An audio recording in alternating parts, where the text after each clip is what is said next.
Huwag mo akong husgahan, ha? Kasi sinangla ko kay Kakay yung bahay. Ano? Bakit mo sinanla sa kanya yung bahay? Eh, ang pagkakaalam ko, may natabi ka pang pera. At si Jelay din may magandang work.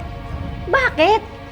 Eh, para kasi sa mga plano namin ni Stephen. Plano? Anong plano?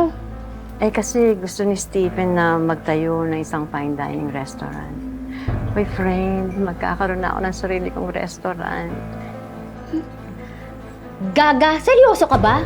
Ay, oo. Baka naman pati life savings mo inipon sa Spain, eh, binigay mo din sa kanya.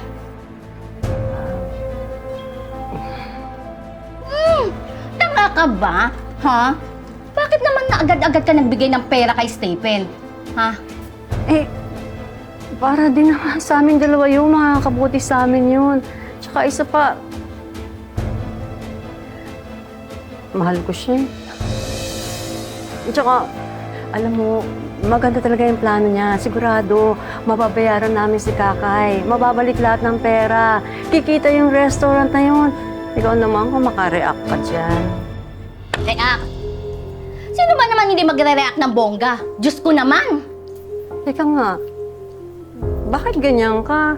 Eh, di ba ikaw ang nag-engganyo sa akin, nakaibiganin siya, makipag-usap sa kanya, makipag-chat sa kanya. Tapos ngayon seryoso na yung relasyon namin eh. Parang kumaka-judge ka dyan. Kakausapin, oo. Chat-chat lang para malibang ka, oo. Pero yung ginagawa mo ngayon, Day, nakakaloka.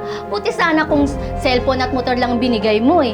Hello, binigay mo na nga yung savings mo, pati yung bahay nyo, sinanla mo, para sa apam na yon. Gano'n ka na ba ka-desperado sa lalaki para bigyan mo siya ng maraming pera? Uy, sobra ka na. Ako Ay ko! Bastos! Desperado sa lalaki! Malakas yun ah. Sumusobra ka na. Hindi ako desperada. Hindi ako uto-uto.